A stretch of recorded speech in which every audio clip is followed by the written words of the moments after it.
여러분 안녕하세요. 해커스 어학원에서 정규 실전 RC를 맡고 있는 김지현 선생님입니다.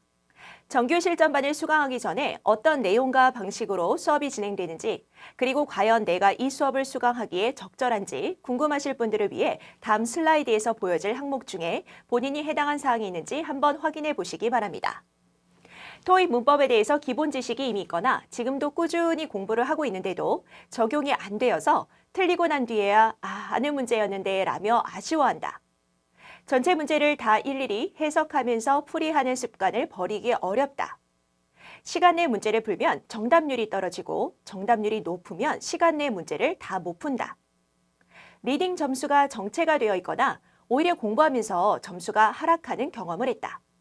문법과 어휘 문제를 모두 감으로 풀고 있다. 이 중에 해당하는 항목이 있다면 지금부터 정규 실전반에서 제시하는 각 파트별 스피드업 솔루션을 잘 들어주세요. 토익 시험을 가장 완벽하게 대비할 수 있는 컨텐츠를 선택하고 집중하여 학습하기 위해서는 먼저 시험의 출제 유형 파악이 중요합니다. 파트 5에서는 문법과 어휘의 출제 비중은 50대 50으로 볼 수 있습니다. 문법 문제에서는 특히 출제 빈도수가 높은 명사, 형용사, 부사 등 품사 문제를 기준으로 반복적으로 출제되는 패턴을 파악하고 익숙해지는 과정이 필요합니다. 문제 보기를 확인하고 빈칸을 본 다음 유형이 바로 파악되어 정답을 빠르고 정확하게 고를 수 있도록 말이지요. 다음으로 어휘 문제의 경우 정확한 해석보다는 감으로 푸는 경우가 많은데 전체 문장을 대강 해석하며 푼다면 오답률이 절대로 줄어들 수 없습니다. 따라서 정확한 해석을 하기 위해서는 보기의 어휘가 형용사 어휘인지, 부사 어휘인지, 동사 어휘인지 등 어휘 품사에 따라 그에 맞는 단서를 파악해야 합니다. 예를 들어 동사 어휘의 경우 목적어를 먼저 확인한다 와 같은 풀이 방법을 배운 뒤 그 방법을 집중 연습해야 합니다. 또한 보기의 어휘들이 다 뜻을 아는 단어라 하더라도 답이 될 것 같은 보기가 2개 이상으로 보여서 고민하다가 오답을 고르게 되는 경우가 있을 수 있습니다. 각 단어의 실제 쓰임 문맥을 잘 모르기 때문에 이런 실수를 할 수 있는데 이 부분을 마스터하기 위해서 짝을 이루는 덩어리를 익히는 것 또한 중요합니다. 말로만 해서는 잘 이해가 안 가죠? 그래서 파트별 예문을 준비했습니다. 먼저 파트 5에서 문법 문제 예시를 보시죠. 파트 5 문제를 풀 때는 항상 보기 확인, 그리고 빈칸, 위치, 앞뒤 확인, 유형 파악, 정답 고르기 이렇게 4단계로 문제를 풀이하는 것을 기억하며 이 문제를 본다면 보기를 보시고 품사 문제 확인되었죠? 빈칸 앞뒤를 보니까 분명히 동사 provide의 목적어인 명사 자리다 라고 확인이 되고 있습니다. 그런데 보기를 봤더니 명사 자리 들어갈 수 있는 것 중에 C번에 assisting, 동명사가 있는데요. 동명사는 형용사 수식을 받지 않습니다. 동명사는 동사처럼 부사 수식을 받습니다. 보기 중에서 명사 해당될 수 있는 거 A번에 assistant, B번에 assistance 이렇게 2개이고 보기를 확인하는 순간에 이것은 사람 명사 그리고 사물추상 명사 구별 문제임을 파악해야 됩니다.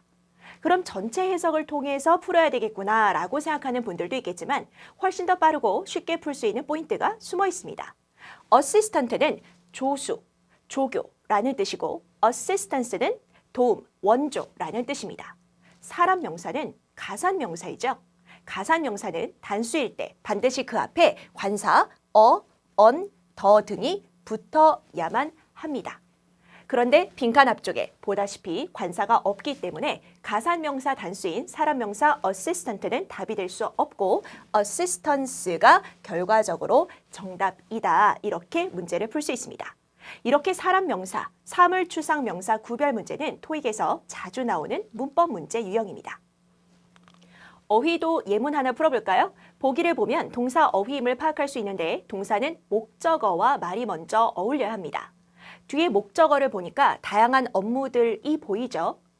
보기에 나오는 동사 하나씩 처리하자면 A번의 function은 자동사이기 때문에 목적어를 취할 수 없습니다. 뭔가 업무를 기능하다 될 것 같지만 안 된다는 거죠. 보기 중에 C번의 depend 역시 자동사로 일반적으로 depend on, depend upon 어디에 의존하다의 표현으로 아마 외우고 있을 거예요. 자동사이기 때문에 목적어 취하지 않으니까 답이 될 수가 없습니다. 나머지 동사들을 보아하니 업무를 기부하다라는 의미는 맞지 않으니까 당연히 오답이 되겠고 업무를 수행하다라는 B번이 정답이다. 이렇게 고를 수 있습니다. 사실 이 문제는 난이도가 높은 문제는 아닙니다. 하지만 동사 어휘 문제는 목적어와의 어울림을 먼저 본다는 포인트를 적용하면 문제 푸는 속도가 빨라지고 다른 문제들을 위한 시간 확보가 가능해지는 것이 핵심입니다. 만약에 이 문제를 풀면서 펑션이 자동사인 줄 몰랐는데 어쩌나요? 라고 질문하고 싶은 분들이 있다면 토익 시험에서 필요한 최소한의 자동사들은 수업 시간에 다 배우게 될 부분이니까 걱정하실 필요가 전혀 없습니다. 이러한 문법과 어휘 문제 풀이 포인트가 파트 6로 가면 조금 달라집니다. 파트 6는 지문 1개당 문법 하나, 어휘 2개, 문장 넣기 1개의 문제로 구성이 되어 있습니다. 물론 때에 따라서 문법 2개, 어휘 1개로 출제가 될 수 있지만 지문당 문장 넣기 문제는 반드시 1개가 들어가 있습니다. 파트 6의 문법 문제는 파트 5와 크게 다르지는 않습니다. 다만 시제 문제만 조심하면 됩니다. 파트 6의 시제 문제는 단순히 빈칸이 들어간 문장만 봐서는 오히려 함정에 빠질 수 있고 반드시 앞뒤 문맥을 파악해서 문맥상 알맞은 시제를 골라야 합니다. 파트 6의 어휘 그리고 문장 넣기 문제의 경우 단순히 자연스러운 어휘 혹은 문장을 넣는 것이 아니라 앞뒤 문맥에서 정확한 단서를 찾아 표시하면서 답을 고르는 연습을 해야 됩니다. 맛보기 문제를 보아야 이해가 쉬울 테니까 예문을 바로 보도록 하겠습니다. 어휘 문제 예시입니다. 파트 5의 문제였다면 보기를 보고 빈칸 앞뒤 보면 되겠지만 파트 6 문제이므로 처음부터 지문을 읽어가면서 문제를 풀어야 됩니다. 실전에서 시간이 부족하다고 해서 빈칸만 보고 풀었다가 함정에 빠지거나 오히려 정답 찾기 시간이 오래 걸리는 경우가 있을 수 있거든요. 첫 문장부터 보면 어떤 행사를 설명하면서 들어가고 있죠? 콤마 이하의 내용을 보니까 베테랑 디자이너들이 언론의 관심을 받았다라는 말이 있습니다. 하지만 행사가 시작했을 때 그 빈칸이 덜 알려진 디자이너에게로 넘어갔다라는 말이 지금 나오고 있는 거죠. 즉, 베테랑 디자이너와 덜 알려진 디자이너를 대등하게 설명하고 있기 때문에 누구에게 관심, 즉 앞에 나왔었던 이 어텐션이 넘어갔느냐와 같은 설명으로 보시면 됩니다. 따라서 빈칸은 그 어텐션과 관련된 단어가 들어야 되겠다라는 것이 딱 포인트로 잡히게 되겠고 어텐션과 관련된 것, 관심, 다른 말로 집중, 연결되는 표현으로 정답은 C번이다. 이렇게 답을 고를 수 있는 거죠. 나머지 보기. A번의 포지션, 직책, 트렌드, 경향, 그 다음에 criticism, 비평. 그럴듯하게 들릴 수 있거든요. 하지만 attention의 의미로 연결될 수 있는 거는 포커스이므로 답이 된다. 이렇게 골라주셔야 됩니다. 이렇게 읽으면서 그냥 자연스럽다가 아니라 정확히 attention 받아주는 포커스가 답 이런 식으로 문제를 풀어야 됩니다. 다음은 문장 넣기 문제입니다. 문장 넣기 문제 역시 풀이법이 있습니다. 주어진 문장과 빈칸 앞뒤 문장 사이에서 연결고리를 잡아주셔야지 그냥 읽고 자연스러운 거 이렇게 본인의 감에 맡기면 안 되거든요. 그 연결고리가 될 수 있는 거 먼저 정리해 볼게요. 3가지가 있을 수 있습니다. 첫 번째, 지시사, this, that 같은 거, 대명사. 두 번째, 재표현, 우리가 패러프레이징이라고 하는 거. 그리고 세 번째, 부사나 부사구, 예를 들어 as a result, 어떤 결과로 이어지거나 also, 추가되는 내용이거나 however, 역적. 이런 의미 연결고리들을 찾아서 앞서 말한 이 3가지 중에서 어느 것에 해당되어 정답이다 라고 정확하게 문제를 풀어야 됩니다.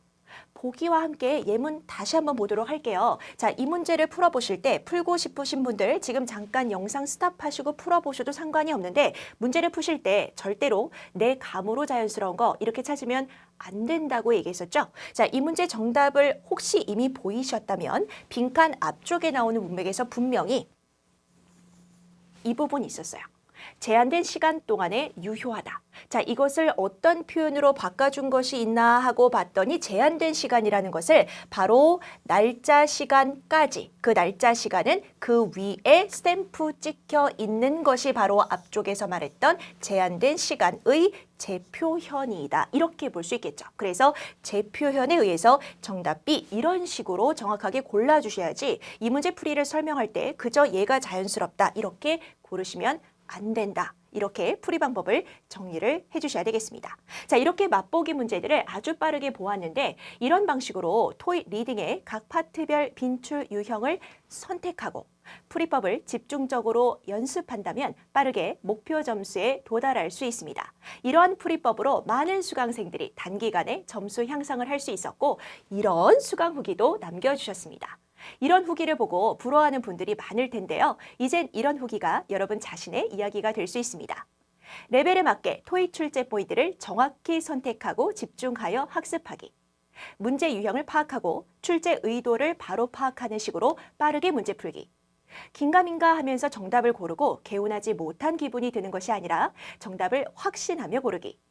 시간 내 문제를 다 풀어낼 뿐 아니라 정답률도 동시에 잡기. 이 모든 것을 하나하나 마스터하는 과정에 제가 함께하면서 선택과 집중의 학습법으로 목표 점수를 빠르게 잡을 수 있는 스피드업 솔루션을 수업 시간에 모두 전달하겠습니다. 자, 이제 본격적으로 수업에 참여할 준비가 되셨나요? 그럼 저는 강의실에서 뵙도록 하겠습니다.